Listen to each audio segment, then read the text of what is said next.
अस्सलाम वालेकुम दोस्तों, आज हम हैं एक सिलाई मशीन वाली दुकान पे। ये मशीनों में तेल डालने वाली है। ये वाला तेल डाला जाता है मशीनों में, सिलाई मशीनों में। और ये इसके औजार वगैरह हैं, कटर वगैरह हैं। इसकी ये इसके कुछ पुर्जे खोले हुए हैं, तो इसकी ये मरम्मत हो रही है। यहाँ आपको दुकान दिखाते हैं कि ये इस तरह कबाड़ में से सामान आता है और इसको फिर ये सारा सामान के साथ लगा कर मशीन तैयार की जाती है। ये कुछ पुर्जे पड़े हैं इसके। ये मशीन के पुर्ज़ाजात हैं। और ये इसको थाली कहते हैं, इसको घोड़ा कहते हैं, ये गज़ है। और इस तरह काफ़ी सारे पुर्ज़े हैं। यहाँ की ये प्लेटें लगी हुई हैं, ये वाली इसको प्लेट कहते हैं। ये वाली जो प्लेट है ना, ऐसे यहाँ पे ये प्लेट है, उसके अंदर से यहाँ पे सुराख नज़र आ रहा है, यहाँ पे सुई चलती है। तो ये सारी मशीन के ना पुर्ज़े हैं। ये भी एक चिमटा टाइप की चीज़ है, मशीन के अंदर लगती है ये भी।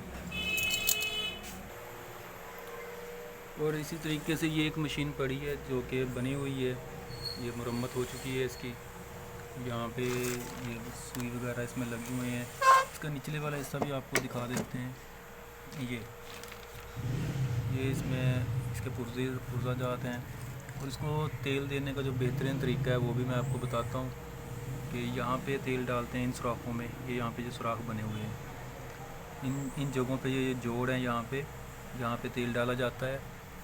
और इसके अलावा इसको यहाँ पे ये सुराख बने हुए, यहाँ पे तेल डालना है, यहाँ पे तेल डालना है मशीन के। और ये 2-3 ऑयल के यहाँ पे निशान भी लगा है, ऑयल लिखा होगा, अब तो ये मिट गया ना। तो इधर 3-4 निशान लगे हुए हैं कि यहाँ पे इसके गज़ में यहाँ पे तेल डालते हैं। तो ये भाई की दुकान है। यहाँ पे ये नई मशीन आई हुई है, इसका सारा सामान ये फ़िटिंग रहती है, इसका ये खोल इसका डब्बा है। लेकिन अभी इसकी फ़िटिंग भाई करेंगे तो उसकी भी आपको वीडियो बना कर दिखाएँगे। फ़िटिंग के बाद ये इस शक्ल में आ जाएगी। ये फ़िट की हुई मशीन पड़ी है, एक इस पर शापर वगैरह लगा हुआ है। तो नई मशीनों का काम भी करते हैं, पुरानियों की ये मरम्मत भी करते हैं। हम उम्मीद करते हैं कि आपको हमारी वीडियो पसंद आई होगी। Thanks for watching. अल्लाह हाफिज़।